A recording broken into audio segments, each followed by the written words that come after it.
Amen. સો પ્રકટીકરણનું પુસ્તક એનો પહેલો અધ્યાય. તમને કદાચ ઈચ્છા હશે કે જે અઘરું છે એ સતીશભાઈ ચાલુ કરે તો સારું, પણ હું ઉતાવળ કરવાનો નથી. તમારી ઉતાવળે આપણે શાંતિથી જઈએ, આનંદથી આ બુક શીખતા જઈએ. પ્રભુ જેટલો સમય આપશે એમાં આપણે શીખીશું. સો પ્રકટીકરણનું પુસ્તક તમે ખોલશો, એનો પહેલો અધ્યાય અને એની 1 થી 3 કલમ આપણે વાંચીશું. પણ આપણે ઊભા થઈને આપણો કરાર તાજો કરીએ. બોલ યહોવા, કેમ કે તારો સેવક સાંભળવાના માટે અને પાળવાના માટે તૈયાર છે. આમેન. પ્રકટીકરણનું પુસ્તક પહેલો અધ્યાય 1 થી 3 કલમ. ઈસુ ખ્રિસ્તનું પ્રકટીકરણ એટલે જે બનાવો ટૂંક સમયમાં બનવાના છે. આપણે શીખ્યા કે જ્યારે એ બનાવ બનવાના શરૂ થશે પછી ટૂંક સમયમાં એ બનાવો પૂરા થશે. તે વિશેનું પ્રકટીકરણ જે પોતાના સેવકોને કઈ બતાવવા માટે ઈશ્વર તેમને આપ્યું છે, તે તેમણે પોતાના દૂતને મોકલીને તે દ્વારા પોતાના સેવક યોહાનને તે જણાવ્યું. અને યોહાને ઈશ્વરના વચન વિશે તથા ઈસુ ખ્રિસ્તની શાહેદી વિશે, એટલે જેટલું પોતે જોયું હતું તે વિશે સાક્ષી આપી. ભવિષ્ય વચનો જે વાંચે છે અને જેઓ સાંભળે છે અને એમાં જે લખેલું છે તે પાળે છે, તેઓને ધન્ય છે, કેમ કે સમય પાસે છે. અને આપણે બોલીએ આમેન અને બેસીએ. આમેન. બેસો. Thank you. હું લગભગ વારંવાર તમારા દિમાગમાં, મારા દિમાગમાં એ ઠસાઈશ કે પ્રકટીકરણથી ગભરાવાની જરૂર નથી. પ્રકટીકરણનું પુસ્તક ના સમજાય એવું છે એવું દિમાગમાં જવા દેવાનું નથી. પણ પ્રભુની કૃપામાં, પ્રભુના આત્માની દોરવણીમાં આપણા દિમાગમાં એ જવું જોઈએ કે હું પ્રભુની સહાયથી આ પ્રકટીકરણનું પુસ્તક પણ સમજી શકું છું. યસ ઓર નો? સો વાંચતા રહેજો. તમારા રેગ્યુલર બાઇબલ જે વાંચતા હોય એના ઉપરાંત પ્રકટીકરણનું પુસ્તક વાંચતા રહેજો. કારણ કે જો આ સમજાય એવું ના હોત તો એને પણ દાનિયેલના પુસ્તકની માફક ઈશ્વરે સીલ કરાવી દીધું હોત. પણ આ તો પ્રગટ કરાયેલું છે, અનવેલિંગ થયેલું પુસ્તક છે. હવે આપણે એમાં જોઈ શકીએ છીએ અને જાણી શકીએ છીએ, એને સમજી શકીએ છીએ. જો ના સમજાય એવું હોત તો એને વાંચવાનો, એને સમજવાનો અને એનો પાળવાનો તો કોઈ સવાલ ઊભો થતો નથી. હા કે ના? અને તેથી યાદ રાખીએ કે આ સમજાય એવું છે, પણ સાથે સાથે વાસ્તવિકતા એ પણ છે કે આ પુસ્તકમાં કેટલીક બાબતો સીધી રીતે સમજાય એવી છે. કેટલીક બાબતોનો જવાબ પુસ્તકમાં જ મળેલો છે કે જે સમજો કે 13મા અધ્યાયમાં હોય તો એનો જવાબ બીજા અધ્યાયમાં મળે છે. એ રીતે આપણે એને સમજી શકીએ છીએ. અથવા બાઇબલના જે બીજા પુસ્તકો છે એને પણ જો આપણે રેફરન્સમાં લઈએ તો એ દ્વારા પણ આપણે સમજી શકીએ છીએ. અને કેટલાક સમજવા અઘરા છે એ આપણે સ્વીકારીએ, કારણ કે અમુક રહસ્યમય ચિત્રો દ્વારા, ચિહ્નો દ્વારા, પ્રતીકો દ્વારા, સંખ્યાઓ દ્વારા, શબ્દો, ચિત્રો દ્વારા પણ ઈશ્વરે આ પુસ્તકમાં એમનું સત્ય પ્રગટ કર્યું છે કે જે આપણે સમજવાની કોશિશ કરીશું. અને મારો તો અનુભવ છે કે બાઇબલ જ બાઇબલને સમજાવે છે.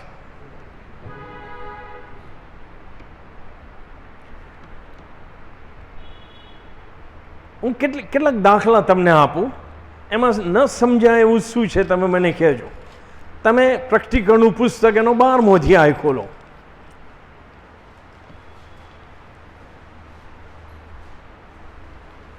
ખાલી 3જી કલમ તમે વાંચો. પ્રકટીકરણ 12 અને 3.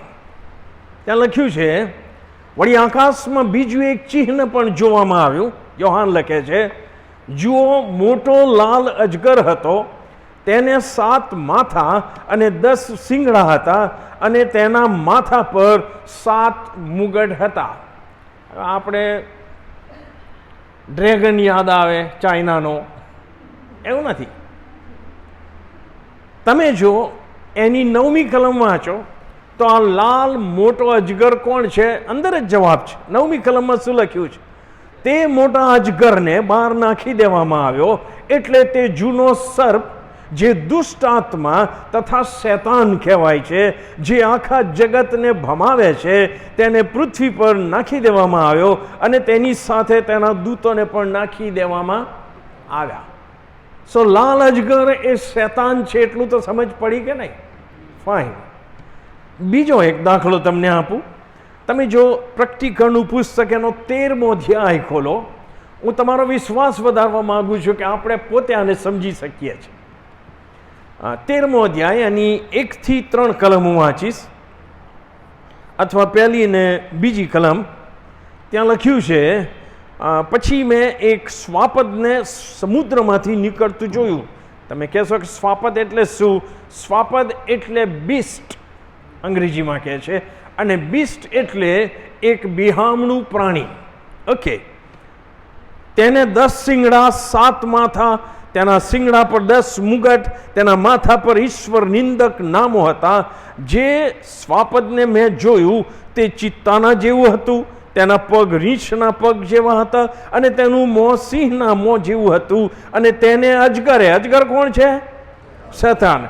તેને શૈતાને પોતાનું પરાક્રમ, પોતાનું રાજ્યાસન તથા મોટો અધિકાર આપ્યા. એટલે કે આ જે શ્વાપદ છે, જે બીસ્ટ છે, એ શૈતાન નથી, પણ એ શૈતાનનો એજન્ટ છે કે જેને શૈતાને પોતાનો અધિકાર અને પોતાનું રાજ્ય ચલાવવાનો અધિકાર એને આપ્યા છે. એટલી સમજ પડે આપણને. યસ ઓર નો?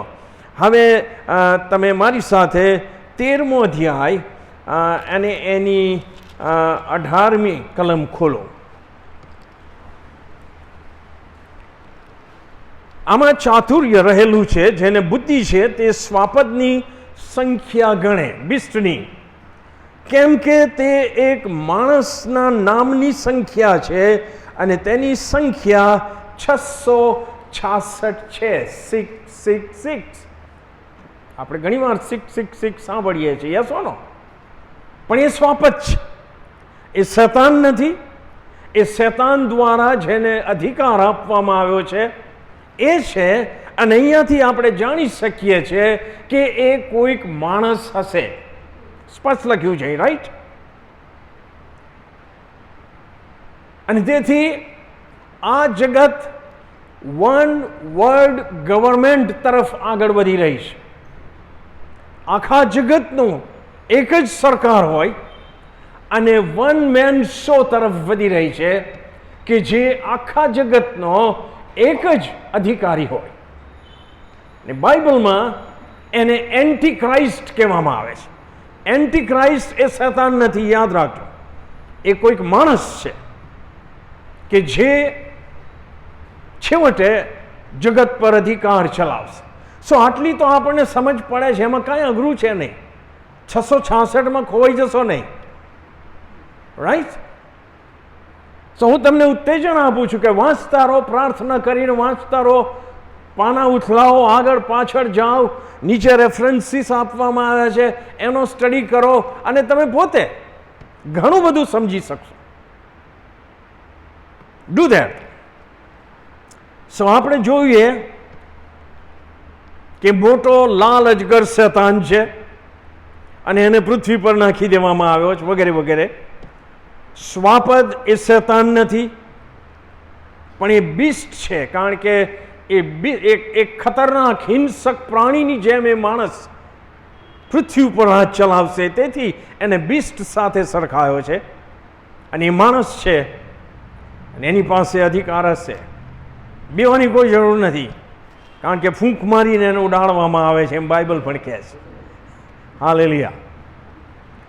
અને તેથી પ્રકટીકરણમાં ઘણી બાબતો સમજાય એવી છે, પણ અમુક બાબતો જે આ ચિહ્નો વાળીને, સંખ્યા વાળીને, એમાં બાઇબલના જે સ્કોલરો છે એ એને વિવિધ રીતે એને સમજાવે છે. અને તેથી એમાં નિરાશ થવાની જરૂર નથી. આપણે પ્રકટીકરણનું જે બેઝિક પિક્ચર છે એ મેળવી લેવાની જરૂર છે. યસ ઓર નો? અને આપણો પ્રયત્ન એ રહેશે. મેં કીધું એમ સમજાય એવું છે, શોધી કાઢવું પડે, અને થોડું ઘણું ન સમજાય એવું પણ છે. સો બાઇબલ આપણને શું ઉત્તેજન આપે છે? આવા પરિસ્થિતિમાં આપણે શું કરવું જોઈએ? પ્રકટીકરણનું પુસ્તક વાંચો તો પુનર્નિયમ 29 અને 29 હંમેશા યાદ રાખજો. પુનર્નિયમનું પુસ્તક એનો 29મો અધ્યાય અને એની 29મી કલમ. ત્યાં પ્રભુ શું કહે છે? પ્રભુનું વચન એ કહે છે કે મર્મો યહોવા આપણા ઈશ્વરના છે, પણ પ્રગટ કરેલી વાતો સદા આપણી તથા આપણા સંતાનોની છે, કે આપણે આ નિયમના સર્વ વચનો પાડીએ. લખ્યું છે તમારા બાઇબલમાં એ? સો અંગ્રેજીમાં કહે છે the secret things belong to Jehovah our God. Secret things, mysteries, but the revealed things belong to us and to our children forever, so that we may do all the words of this law. So પ્રભુના વચનમાં રહસ્યો મળે છે તમને, મિસ્ટ્રીઝ છે, મર્મો છે, ન સમજાય એવી બાબતો છે, વાસ્તવિકતા છે. But they belong to the Lord. એ ઈશ્વરના છે. ના સમજાય તો એમાં બહુ માથાકૂટ કરવાની જરૂર નથી, because they belong two lord. પણ પ્રગટ કરેલી વાતો, દેટ વિચ ઇઝ રિવીલ્ડ, જે પ્રગટ કરાયું છે, જે સમજાય એવું છે, એ આપણું અને આપણા સંતાનોનું છે, કે આપણે એ પાડીએ અને આશીર્વાદિત જીવન જીવીએ. યસ ઓર નો? સો પ્રકટીકરણને એ દ્રષ્ટિકોણથી પણ આપણે શીખવાની કોશિશ કરીશું. પણ શૈતાન એટલો ચાલાક છે કે જે સમજાય એવું છે, જેને આપણે પાડવું જોઈએ, એનાથી આપણને દૂર રાખશે, અને ન સમજાય એવું જે છે એ આપણા દિમાગમાં ભરીને ક્વેશ્ચનો ઊભા કરશે. યસ ઓર નો? અને આપણે એને સહકાર આપીએ છીએ એટલે પ્રોબ્લેમમાં રહીએ છીએ. દશાંશો ભર્યા પૂરા ભંડારમાં લાવો, એના પર ભાષણ આપવાની જરૂર છે? ના સમજાય એવું છે કે આવકનો 10મો ભાગ, એ વખતે તો કાપડીની મોસમમાં જે ભેગું થયું હોય એમાંથી પણ 10મો ભાગ આપવાનો. એમાં કંઈ સમજવા જેવું છે નહીં. પણ એ કરવું નથી. એને છોડીને સતીશભાઈ અમને ત્રિએક ઈશ્વર એટલે શું એ શીખવો. પણ એ તો મિસ્ટ્રી, એ તો રહસ્ય છે. હું તમને ગમે એટલું સમજાવું પણ તમે સમજશો કે કેમ હું જાણતો નથી, કારણ કે અમુક બાબતો આપણે વિશ્વાસથી માનવાની છે. Yes or no? We walk by faith and not by sight. So ફરીથી તમારા અને મારા દિમાગમાં પ્રશ્નો આવે, કોઈ પણ સેવક કે સેવિકા તમને જવાબ ના આપે, પણ ગોળ ગોળ ફેરવે, તો પ્રાર્થના કરીને પ્રશ્નને કહેજો કે પ્રભુ આ તમારો પ્રશ્ન છે, હું તમને સોંપું છું, પણ આમાં જે સમજાય એવું છે ને એને હું પાડીશ. એ તો શરૂઆત કરો.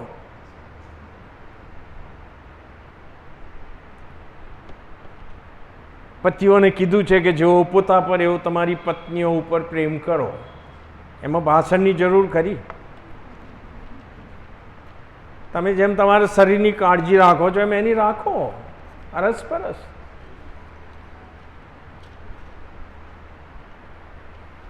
સો બહુ માર્મિક બાબતો આપણે શીખીએ છીએ, અને એ પ્રેક્ટિકલ સમજવામાં આપણને મદદ કરશે. સો આટલી બેઝિક બાબતો યાદ રાખજો. મે બી હું દર વખતે થોડી રિપીટ કરતો પણ રહીશ.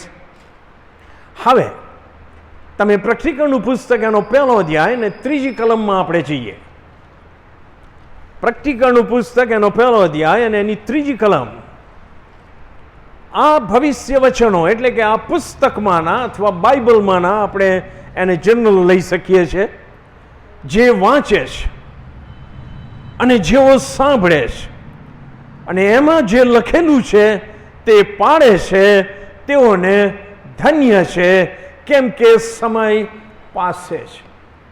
ફરીથી હું વાંચું, હું સાંભળું, હું એને સમજવાની કોશિશ કરું, પણ મને કશી સમજણ ના પડે તો હું એને કેવી રીતે પાડી શકું?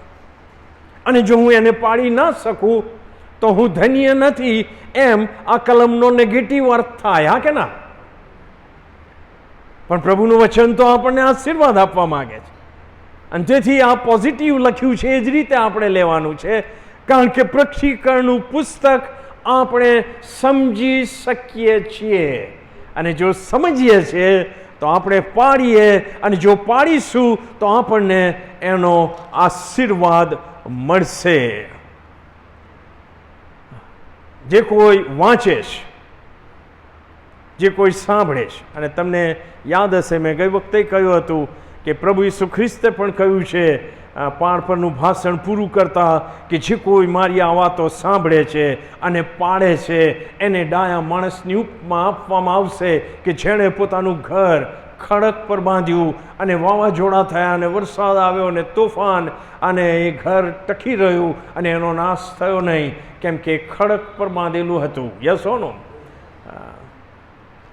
વાતો સાંભળો, વાંચો, સંદેશાઓ આપો, મનન કરો, મોડે કરો, બધું જ કરો, પણ જો પાડશો નહીં તો પ્રોબ્લેમ. યસ ઓર નો? હા, અને આ મને લાગુ પડે છે સાહેબ. પાડવાની બાબતને આપણે ગંભીરતાથી લઈએ, જેટલું સમજ પડે છે એટલું પ્રભુના નામમાં, પ્રભુના સામર્થ્યમાં આપણે એની ટ્રાય કરીએ. છટકબારીઓ ના શોધીએ. યસ ઓર નો? મારા અનુભવ પ્રમાણે આ સેવાકાળ દરમિયાન ઘણા આવીને કે સતીશભાઈ મારા માથા પર હાથ મૂકીને પ્રાર્થના કરો. કેમ, શું પ્રોબ્લેમ છે ભાઈ? બિલીવર તો કહે મારો ગુસ્સો કાબૂમાં રહેતો નથી. તમારો પ્રોબ્લેમ હશે કદાચ શોર્ટ ટેમ્પર, છટક જેને કહેવાય, હે ને? તો અમે જાદુગર છીએ તો અમે કે તમારા માથા પર હાથ મૂકીએ અને તમારો ગુસ્સો જતો રહે ના. બાઇબલમાં તો સ્પષ્ટ લખ્યું છે કે ગુસ્સે થાઓ પણ પાપ ન કરો. તમારો ગુસ્સો એ ઈશ્વરને માન્ય હોય એટલી લેવલનો હોવો જોઈએ. યસ ઓર નો? અને એમાં પાપ થવું જોઈએ નહીં. અને બેઝિકલી પોતાના માટે ને ઈશ્વરી બાબતોમાં જો કંઈક તકલીફ છે તો તમે ને હું ગુસ્સે થઈ શકીએ છીએ. પણ કારણ કે ગુસ્સો મૂકી દેવો નથી, આપણે પ્રાર્થનાઓ કરીએ છીએ અને પ્રાર્થનાઓ કરાવતા ફરીએ છીએ, તો પ્રભુને ખબર છે કે આનો મેળ ખાવાનો નથી, કારણ કે સમજે છે પણ પાડવાની તૈયારી નથી, ઈચ્છા શક્તિ નથી. હે ને? એવું જેઓને વ્યસનો છે એ લોકોનો એ જ પ્રોબ્લેમ છે, નથી છૂટતું. હા, તો માએ જન્મ આપ્યો ત્યારથી લઈને આવેલો એ મસાલો, એ સૂકો, એ તમાકુ, એ દારૂ, એ સિગરેટ, એ બીડી, એ તો અમુક સમય પછી ત્યાં પકડ્યું. તો હવે તારે છોડવાનું. એમાં પ્રાર્થના ક્યાં આવી? અરે બોલો ના, પ્રભુને જીવન સોંપો, પ્રભુનો આત્મા સામર્થ્ય આપશે. You do it. પાળો. પણ નથી કરવું એટલે કે સતીશભાઈ હું તો પ્રાર્થના કરું છું પણ નથી છૂટતું. હા, તો કઈ વાંધો નહીં. શું કરે સતીશભાઈ? શું કરે? This is very important to obey the word of God. Yes or no? It's very important. અને પ્રાર્થના છટકબારી ના બનાવીએ સાહેબ. આપણે બહુ ઘણીવાર ઇન્ટેલિજન્ટ ઓવર સ્માર્ટ બિલીવરો થઈ જઈએ છીએ અને પ્રાર્થના કરીએ છીએ અને પ્રાર્થનાની રિક્વેસ્ટો મોકલું છે. Don't do that. પ્રભુ કહે છે કે તારે કરવાનું છે, so you do it. Fine. So અહીં આગળ જે લખવામાં આવ્યું છે ધન્યતા, આને પ્રકટીકરણના પુસ્તકની ધન્યતાઓ કહે છે. અને આ પહેલી ધન્યતા તમને ત્રીજી કલમમાં મળશે. રાઈટ? આના જેવી બીજી 6 ધન્યતાઓ છે. જો એ ધન્યતાઓના વચન હું સમજી ના શકતો હોત તો હું એને પાડી ના શકતો હોત અને હું આશીર્વાદિત ના થઈ શકતો હોત. એનો અર્થ કે જો 7 ધન્યતાઓના વચન પ્રકટીકરણના પુસ્તકમાં છે, એનો અર્થ કે એટલીસ્ટ હું એ ધન્યતાઓ તો સમજી શકું છું. આશીર્વાદિત થવાનો માર્ગ. યસ ઓર નો? તમે જો આના જેવી જ પાળવાની જે વાત કરી છે, શું લખ્યું છે? પુસ્તકના ભવિષ્ય વચનો જે વાંચે છે, સાંભળે છે, એમાં લખેલું છે પાળે છે તેઓને ધન્ય છે. એવી જ કલમ આ પુસ્તક પૂરું થાય છે ત્યારે લખવામાં આવ્યું છે. 22મો અધ્યાય અને એની 7મી કલમ. પ્રકટીકરણ 22 અને 7 છેલ્લો અધ્યાય છે. અને શું કહે છે પ્રભુનું વચન? જો હું થોડી વારમાં આવું છું. આ પુસ્તકના ભવિષ્ય વચનો જે પાળે છે તેને ધન્ય છે. જો પુસ્તકની શરૂઆતમાં પણ પાળવાની વાત છે, પુસ્તકના અંતમાં પણ પાળવાની વાત છે, અને પાળનાર આશીર્વાદિત થશે, એનો અર્થ કે હું એમાં લખેલું એટલીસ્ટ સમજી તો શકીશ થોડું ઘણું. Yes or no? ફાઇન.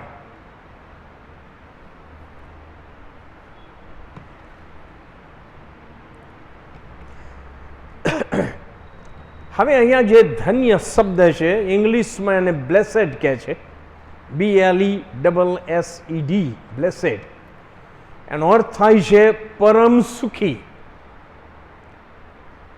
પરમ સુખી અથવા ઈશ્વરની તરફદારીથી આશીર્વાદિત થયેલી વ્યક્તિ.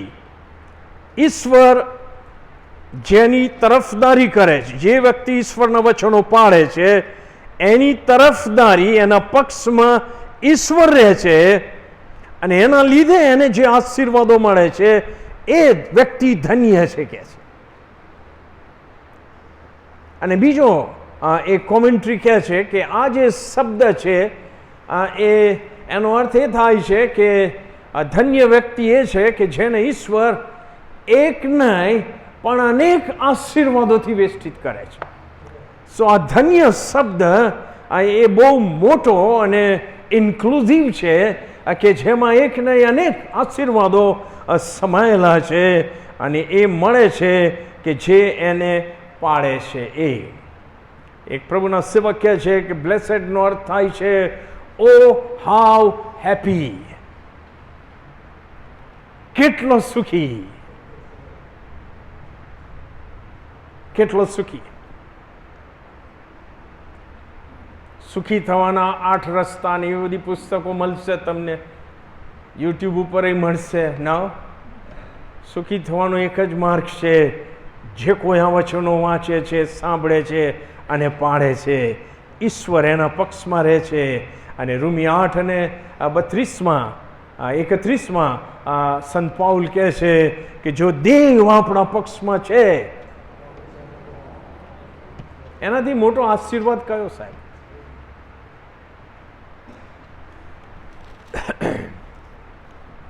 તેથી પ્રભુનું વચન પાળવું સૌથી અગત્યનું છે. જે મિસ્ટ્રીઝ છે ઈશ્વરના છે, જે સમજ પડે એ મારા છે અને મારા પાળવાના માટે છે. સો 2 ધન્યતાઓ આપણે ઓલરેડી ચેક કરી. પ્રકટીકરણ 1, પ્રકટીકરણ 22માં.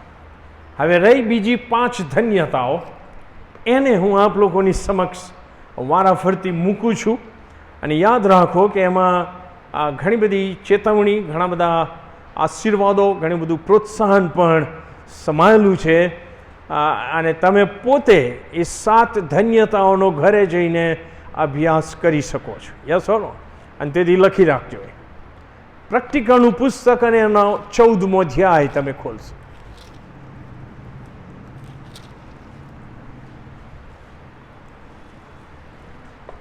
એની 13 અને 14મી કલમ હું વાંચીશ.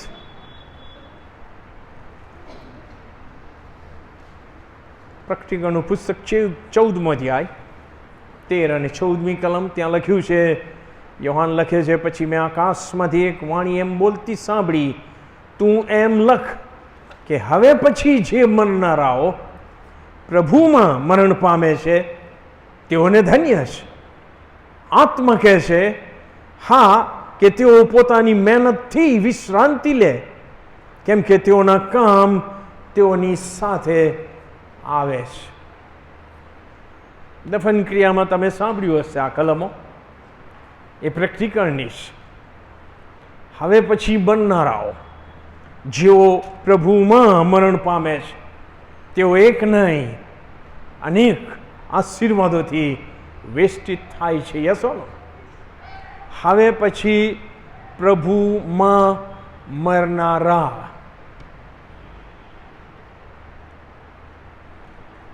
તમને મને ખબર છે કે તમારું મરણ ક્યારે થશે? નથી ખબર ને? ડૉક્ટર કહે કે 72 કલાક તોય જીવી જાય છે. ડૉક્ટર કહે 72 કલાક તોય 2 કલાકમાં મરણ પામે છે. આવું બને છે જગતમાં. Yes no? સો મરણ ક્યારે થશે એ જાણતા નથી. અને જો મારે પ્રભુમાં મરણ પામવું છે અને મારા કામ મારી સાથે આવશે એમ લખ્યું છે, તો મારે જ્યાં સુધી હું હોશો હવાસમાં છું ત્યાં સુધી મારે પ્રભુમાં જીવવું પડશે. Yes no? કારણ કે બે વસ્તુ યાદ રાખજો, હું વારંવાર તમે મારા મોંથી સાંભળશો. મારું મરણ થાય કે પ્રભુ સ્વર્ગમાંથી મને લેવા માટે આવે, એ બે એક જ વસ્તુ ગણાય છે. કારણ કે ત્યાર પછી મને પસ્તાવો કરવાનો સમય તક મળતી નથી. Yes no? અને તેથી મારે પ્રભુમાં સતત જીવતા રહેવું પડશે. સતત 24/7. No part time business. Christian life is not part time life. કેવો કે સોમવારે સાંજે 6 થી 10 બાઇબલ સ્ટડીમાં જવાનું એટલે, અથવા રવિવારે ચર્ચમાં જવાનું એટલે, અથવા બીજી નો. આપણો પ્રોબ્લેમ શું છે બિલીવરોનો? બીજો કે આપણામાં કન્સિસ્ટન્સી નથી. કન્સિસ્ટન્સી એટલે એક ધારાપણું, સતતતા જે હોવી જોઈએ. હું અત્યારે જે છું એ હું 4 કલાક પછી હું એ જઈશ પ્રભુના સંબંધમાં. Yes no? હું સવારે ઉઠીશ તો પણ હું એ જ હોઈશ. હું મારા મિત્રોની સાથે આવીશ, હું એ જ હોઈશ. કન્સિસ્ટન્સી હોવી જોઈએ. Yes no? હું અહીંયા જુદો દેખાઉં, હું ઘરે જઈને જુદું વર્તન કરું, હું મારા મિત્રોની સાથે કંઈક જુદો જ દેખાઉં, હું મારા નોકરીના સ્થળે અભ્યાસના સ્થળે કંઈક જુદો દેખાવ, એમાં મજા નહીં આવે. Yes no? જો મારે પ્રભુમાં જીવવું છે, તમે જો 1 થેસલોનિકીનો 4થો અધ્યાય રેપ્ચર આપણે શીખીશું થોડા સમય પછી જ. કેમ એ આશીર્વાદિત છે જેઓ પ્રભુમાં મરણ પામે છે? ત્યાં પ્રભુમાં ઊંઘી જાય છે શબ્દ વપરાયો છે થેસલોનિકામાં. કેમ કે જ્યારે પ્રભુ સ્વર્ગમાંથી આવશે વાદળામાં, ત્યારે પ્રભુમાં જેઓ ઊંઘી ગયા છે તેઓ પહેલા ઉઠશે, અને જેઓ જીવતા હશે, જેઓ પ્રભુમાં જીવતા હશે, તેઓનું રૂપાંતર થઈ જશે. એટલે તમે વિશ્વાસ કરતા કરતા મરણ પામ્યા છો, અથવા પ્રભુના આગમન સુધી તમે વિશ્વાસ કરતા કરતા જીવી રહ્યા છો, તો ટ્રાન્સફોર્મેશન. Yes no? જ્યાં ઈસુ ખ્રિસ્ત છે ત્યાં આપણે જઈશું. અને તેથી વાળો, આ જે ધન્યતા છે એ મને કહે છે કે મારે પ્રભુમાં મરણ પામવા માટે પ્રભુમાં સતત જીવવું પડશે.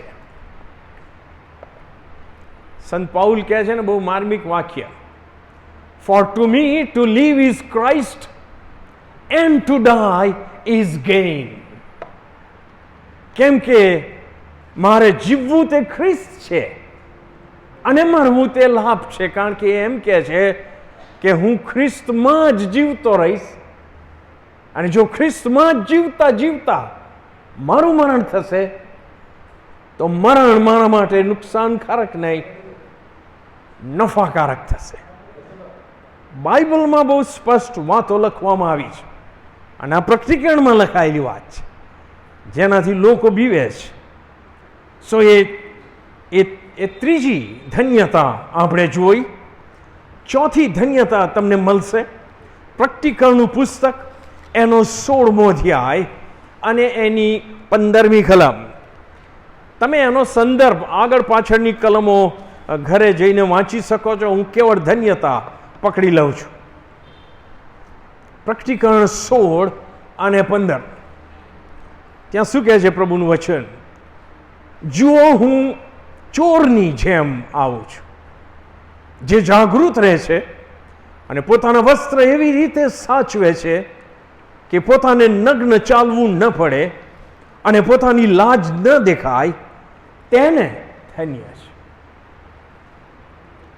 આ ચોથી ધન્યતા છે. કેટલી આશીર્વાદિત સમજ પડે એવી વાત છે કે જે પોતાના વસ્ત્ર એટલે કે પોતાનું જીવન એવી રીતે સાચવે છે કે પોતાને નગ્ન ચાલવું ન પડે.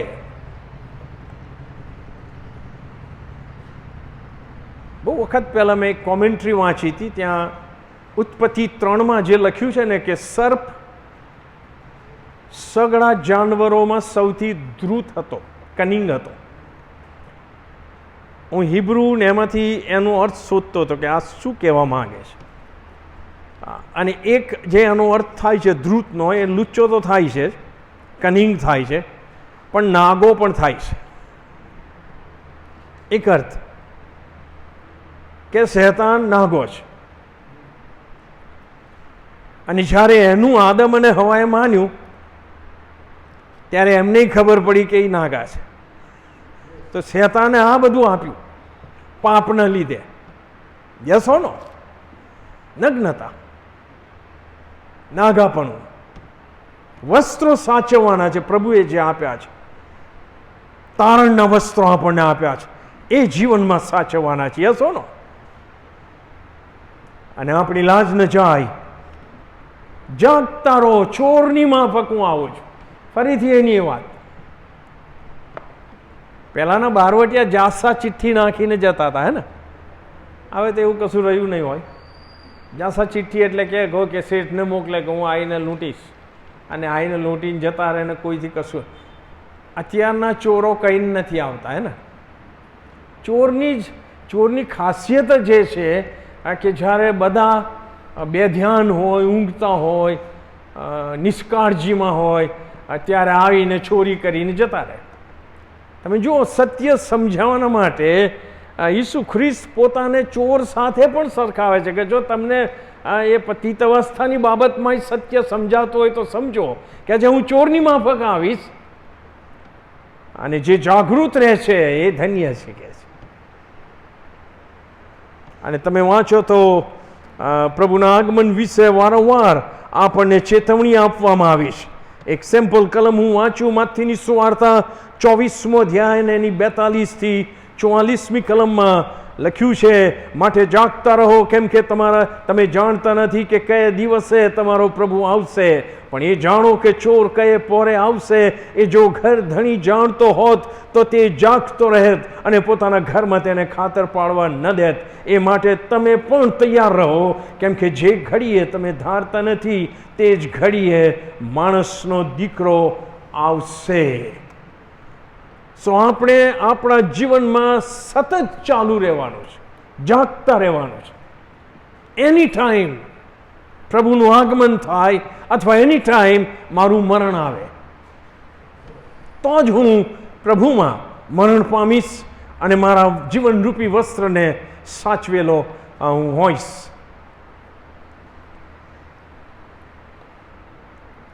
પ્રકટીકરણ 3 અને 3 પણ આ જાગતા રહેવા વિશે લખ્યું છે સાર્દિસમાંની મંડળીને. પ્રકટીકરણ 3 અને 3 માટે તને જે મળ્યું અને તે જે સાંભળ્યું છે તેને સંભાળ અને ધ્યાનમાં રાખ, પસ્તાવ કર, કેમ કે જો તું જાગૃત નહીં રહેશે તો હું ચોરની જેમ આવીશ અને કઈ ઘડીએ હું તારા પર આવીશ એ તને માલુમ પડશે નહીં. વલાઓ સાવચેત રહીએ. ઘરમાં ચોર ના આવે, ફિઝિકલ ચોર ના આવે, સાવચેત છીએ, રાઈટ? ખાલી દરવાજે તાળું સાંકળ મારી એટલું પૂરતું નથી, લોક મારવું પડે છે.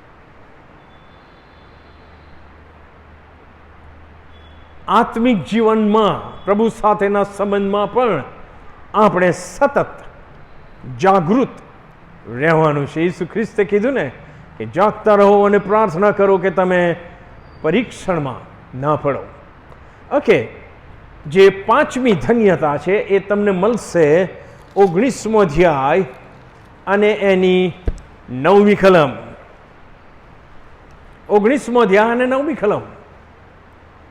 હું પ્રકટીકરણમાંથી જ કહું છું કે જે સમજાય એવું છે. ત્યાં શું લખ્યું છે? વળી તે મને કહે છે કે હલવાનના લગ્ન જમણમાં આવવાનું જેઓને આમંત્રણ આપવામાં આવ્યું છે તેઓને ધન્ય છે, એમ તું લખ. અને તે મને એમ પણ કહે છે કે આ તો ઈશ્વરના ખરા વચનો છે. હલવાનના લગ્ન જમણમાં આવવાનું જેઓને આમંત્રણ આપવામાં આવ્યું છે. તમે જો બાઇબલનો અભ્યાસ કરો તો શરૂઆતથી જ ઈશ્વરે હલવાનના લગ્ન જમણમાં મનુષ્ય આવે, કોઈ પણ એ યહૂદી હોય કે વિદેશી હોય, આમંત્રણ આપ્યું જ છે, ડાયરેક્ટલી ઇનડાયરેક્ટલી. યસ ઓર નો? કોઈ નથી આમંત્રણ વગરનું. વૈદ્રુ કરનારાઓ અને ભારથી લદાયેલાઓ, તમે સગડા મારી પાસે આવો અને હું તમને વિસામો આપીશ. Something like that. સો આમંત્રણ મળ્યું છે, એની અંદર જે ગુહ્યાર્થ રહેલો છે કે જેણે એ આમંત્રણ સ્વીકાર્યું છે એ ધન્ય છે. યસ ઓર નો? અરે બોલો ના.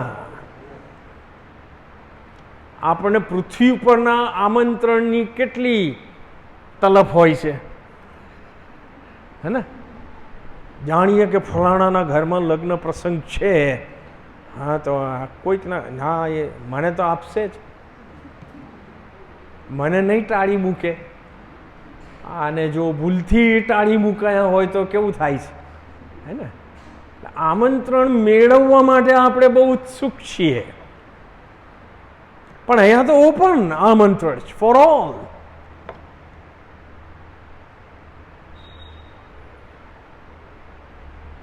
એ તો આમંત્રણ મળ્યું છે, પણ એને મેં સ્વીકાર્યું છે એ અગત્યનો છે. ઘણી વાર આમંત્રણ મળેલું હોય તો અરે આના ત્યાં કોણ જાય યાર, આને તો આવું કરેલું. So we don't accept that. Yes or no? આ પૃથ્વી ઉપરના આમંત્રણના આપણા પ્રત્યાભાવો છે, પણ હલવાનના લગ્નનું આમંત્રણ બધાને મળેલું છે, લગ્ન જમણનું. એનો સ્વીકાર કરીએ વિશ્વાસથી, એમ એનો અર્થ થાય છે.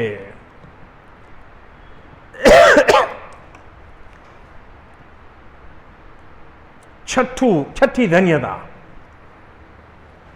પ્રકટીકરણ 20 અને 6.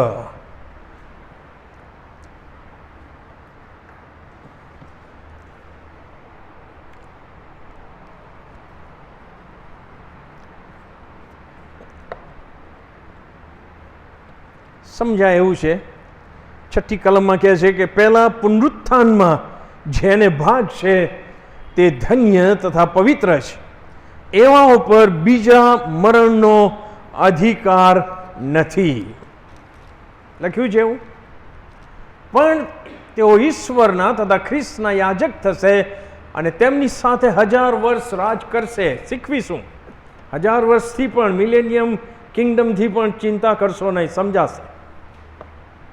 પણ અહીંયા સમજાય જેવું એ આ છે કે પહેલા પુનરુત્થાનમાં જેને ભાગ છે તે ધન્ય તથા પવિત્ર છે. આ પ્રભુના સ્કોલરો જે છે બાઇબલના, એ આ જુદી જુદી રીતે અર્થઘટન કરે છે કે જ્યારે મારો નવો જન્મ થયો, હું પાપમાં મુયેલો હતો અને મારો નવો જન્મ થયો, એ પ્રથમ પુનરુત્થાન છે એવું ઘણા સમજાવે છે. પણ એ વિચારને પણ જો આપણે આગળ લઈ જઈએ તો જ્યારે ઈસુ ખ્રિસ્ત મંડળીને લેવામાં માટે આવશે ત્યારે જેઓ પ્રભુમાં ઊંઘી ગયા છે તેઓ પ્રથમ ઉઠશે. તો એ પણ પ્રથમ પુનરુત્થાન કહી શકાય. યસો તો એ અનુસંધાનમાં જો આપણે જોઈએ તો કે છે કે જેઓને પહેલા પુનરુત્થાનમાં જેને ભાગ છે તે ધન્ય તથા પવિત્ર છે. અને કયો આશીર્વાદ એને મળશે? એવા ઉપર બીજા મરણનો અધિકાર નથી. હવે પ્રકટીકરણમાં બીજું મરણ શું છે એને આપણે સમજવું પડે, અને એ પણ સમજાય એવું છે. તમે 20મો અધ્યાય અને એની 14 અને 15મી કલમ વાંચો. 20મો અધ્યાય 14 અને 15મી કલમ. જે ન્યાય ચુકાદો થશે છેવટનો, પછી શું થશે? મરણ તથા હાડેસને અગ્નિની ખાઈમાં નાખવામાં આવ્યા. અગ્નિની ખાઈ એ જ બીજું મરણ છે. યસો નો? સ્પષ્ટ લખ્યું ત્યાં. જો કોઈ જીવનના પુસ્તકમાં નોંધેલો માલુમ પડ્યો નહીં, અથવા જેને પહેલા પુનરુત્થાનમાં ભાગ મળ્યો નહીં, તો તેને અગ્નિની ખાઈમાં નાખી દેવામાં આવશે. એનો અર્થ એ થાય કે નહીં?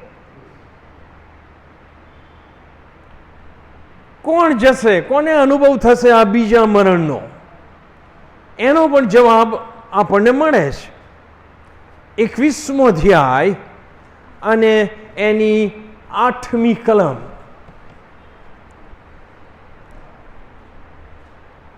બીજા મરણનો કોને અનુભવ થશે?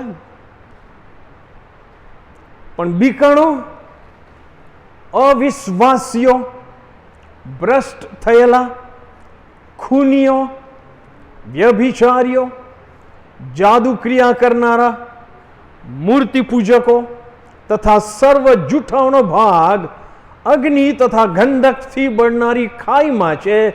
એ જ બીજું મરણ છે. તમે કહેશો સતીશભાઈ, વેઇટ અ મિનિટ,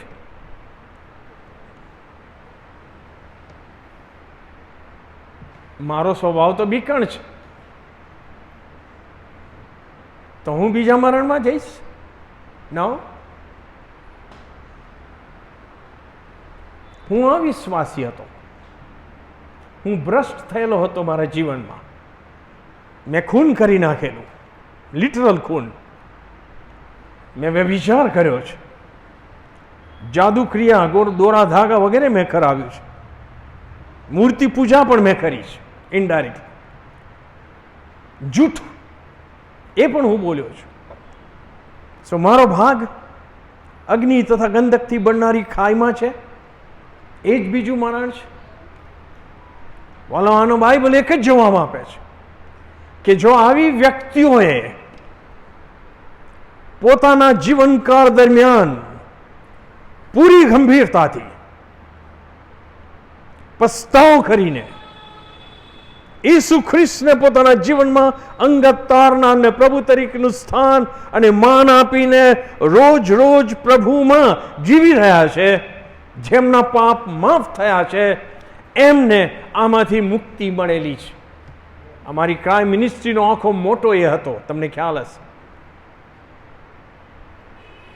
પણ એના માટે નવા જન્મની અને નવા જીવનની આશીર્વાદિત અનુભવ જરૂરી છે. આ કે ના?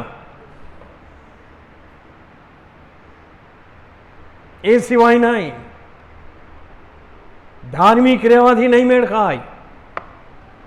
લોકો ઉપર ધાર્મિકતાને નો ઇમ્પ્રેશન આપી દેવાથી નહીં મેળ ખાય. કેવળ અને કેવળ પેલા ગુનેગારને, મરતા ચોરને, ખૂની હતો, એને પારાદેશનો આશીર્વાદ મળ્યો. એનો અર્થ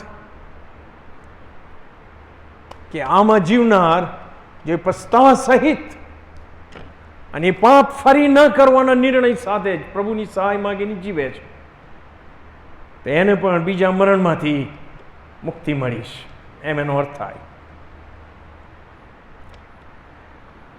7મી અને છેલ્લી ધન્યતા, 22મો અધ્યાય અને એની 14મી કલમ.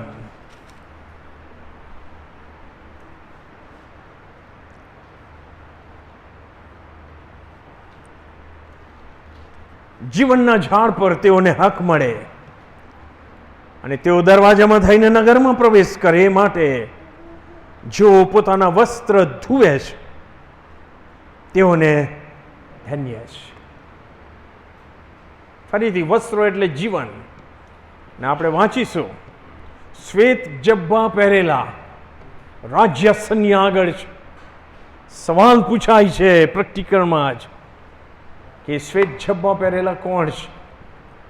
એ કહે છે કે જેમણે અન્યાય સહન કર્યો પ્રભુના લીધે, સતાવણી સહન કરી મરણ પામ્યા,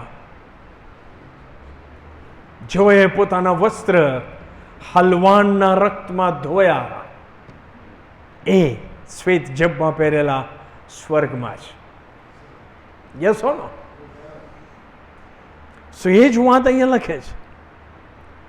વસ્ત્ર ધો, શ્વેત વસ્ત્રો ધારણ કરો, જીવન નવું ધારણ કરો અને એને ડાઘ પડવા ન દો.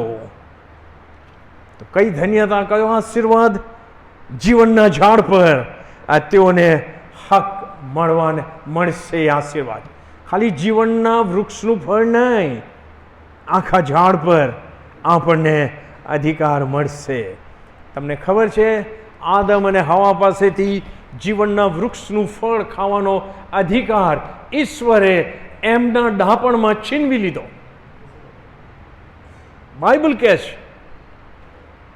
કેમ છીનવી લીધો અને એદનવાડીની બહાર કાઢ્યા? અને એનો જવાબ તમને મળશે ઉત્પત્તિ 3:22 અને 24મી કલમમાં. મેં કીધું ને કે બાઇબલને સમજાવે છે. ઉત્પત્તિ 3:22 થી 24માં શું લખ્યું છે?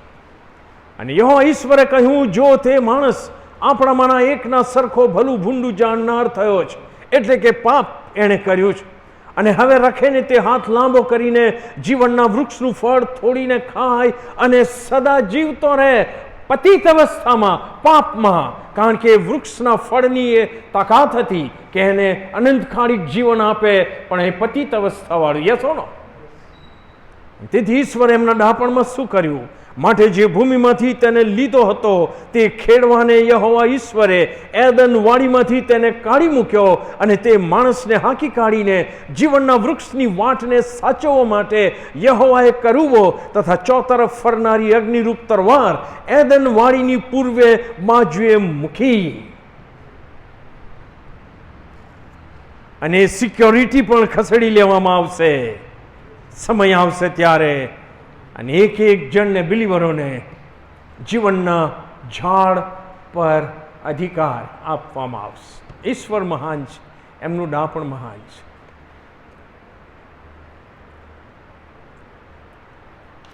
અને પ્રેક્ટિકલ 2 અને 7માં પણ એફેસસમાંની મંડળીને આ પ્રમાણે લખવામાં આવ્યું છે કે આત્મા મંડળીઓને જે કહે છે તે, જેને કાન છે તે સાંભળે. જે જીતે છે તેને ઈશ્વરના પારાદેશમાંના જીવનના ઝાડ પરનું ફળ હું, ઈસુ ખ્રિસ્ત કહે છે, હું પોતે ખાવાને આપીશ. તો પ્રેક્ટિકલનું પુસ્તક અઘરું નથી, સમજી શકાય એવું છે. એમાં 7 ધન્યતાઓ આપી છે, જે સમજી શકાય એવી છે. જે કોઈ વાંચે છે, પાડે છે, એક નહીં અનેક આશીર્વાદોથી વેષ્ટિત થાય છે. બીજી એક હોમવર્ક હું આપ લોકોને આપું, અઠવાડિયા દરમિયાન કરશો. પહેલા અધ્યાયમાં અને શક્ય હોય તો પ્રેક્ટિકલના પુસ્તકમાં ઈસુ ખ્રિસ્તને કયા ટાઇટલ આપવામાં આવ્યા છે, કયા શીર્ષકથી એમને ઓળખાવવામાં આવ્યા છે, એ શોધી કાઢજો. ઓકે? દાખલા તરીકે પહેલા જ અધ્યાયમાં લખ્યું છે કે એ વિશ્વાસુ સાક્ષી એવું લખવામાં આવ્યું છે. વિશ્વાસુ શાહેદ એવું લખવામાં આવ્યું છે, વગેરે વગેરે. ઓકે, સો બી કેરફુલ, અને પ્રભુ સહાય કરશે. પ્રાર્થના કરી. ધન્યવાદ પ્રભુ, તમારી કૃપા અમારી સાથે રહી, તમારા ચરણોમાં બેસીને તમારા આત્માની દરમિયાનગીરીથી હું અને સર્વ ભજનિકો પ્રકટીકરણમાં રહેલ સમજાય એવી આશીર્વાદિત બાબતો સમજી શક્યા છે. અમે ધન્યવાદ આપીએ છીએ, અને હવે એ પ્રમાણે અમારા જીવનો ઘડવા માટે અમારી મદદ તમે કરો. જે અમારે કરવાનું છે પ્રભુ, એ કરવાની ઈચ્છા શક્તિ સાથે અમને જગતમાં પાછા મોકલો. અમારી પ્રાર્થના વિનંતી ઈસુ ખ્રિસ્તમાં તમે સાંભળો અને માન્ય કરો. Amen, amen. હાલ પ્રભુના નામમાં 2 વખત જોશથી હાલેલુયા બોલીએ, અને ત્યારબાદ આપણે છૂટા પડીશું. Ready? Hallelujah, hallelujah. Well, good night and God bless you all. Praise Jesus.